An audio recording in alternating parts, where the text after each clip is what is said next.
Eh bien, le bonjour, mon nom est Carl Boileau, je suis horticulteur pour l'entreprise Rustica. Et donc, voici ma première capsule de trucs horticoles.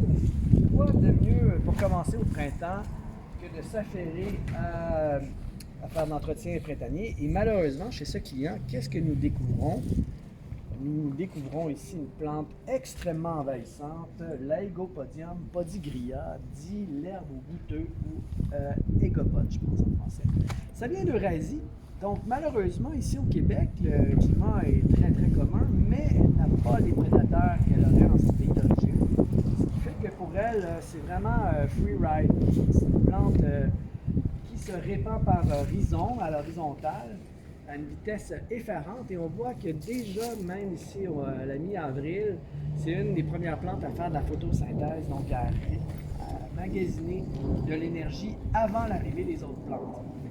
Donc on s'entend, sa qualité, c'est son défaut, c'est un excellent couvre-sol. Certaines personnes pourraient être portées à l'utiliser quand elles sont vraiment désespérées. C'est une plante en plus qui performe à l'ombre, autant qu'au soleil. Donc, a priori, ça a l'air d'une bonne idée de la mettre, mais tant qu'à moi, c'est criminel de la vendre parce que ça pourrait même être un vice caché parce qu'une fois que, pour un propriétaire, parce qu'une fois qu'elle est installée, il n'y a pas grand-chose à faire pour s'en débarrasser. La méthode la plus efficace, c'est de mettre une bâche, couper la photosynthèse. On parle d'une année, voire deux, sans pouvoir profiter de sa plate-bande. Et dans ce cas-ci, il y a déjà d'autres végétaux. Donc le défi, ce que j'ai dit au client, c'est de ralentir sa progression, sauvegarder les autres plates-bandes. La bonne nouvelle, c'est que comme la majorité des plantes qui utilisent cette manière de reproduction végétative, elle utilise moins ces graines pour aller coloniser des nouveaux espaces. Donc, on peut présupposer que même si la plante est en fleurs, elle n'ira pas contaminer les autres plates-bandes qui ne sont pas reliées par la terre. Ça, c'est la seule bonne nouvelle de la situation. Donc voilà, je vais m'affairer à les enlever mécaniquement.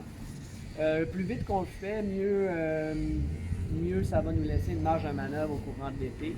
Mais on ne se fait pas d'idée. La plante, et surtout si le voisin la cultive, il n'y a pas grand-chose à faire à long terme si vous voulez que de faire un contrôle régulier de la situation. Et pour terminer, certains pourraient penser que le Roundup serait la solution miracle. Non seulement, heureusement, c'est régulé à Montréal, son usage n'est pas permis, mais surtout, vous allez abîmer, ça va affecter forcément les autres végétaux, ça va contaminer la plate-bande.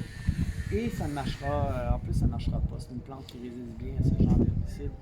Donc, on évite les herbicides, puis l'idée, vaut mieux prévenir que guérir. Donc, apprenez à la reconnaître le plus rapidement possible. Et dès que vous la voyez arriver, vous l'arrachez avant qu'elle s'installe avec armes et bagages. Alors, si vous êtes pris avec ça, bonne chance. Vous pouvez toujours m'écrire pour avoir plus de conseils. Et rendez-vous à la deuxième vidéo. Merci.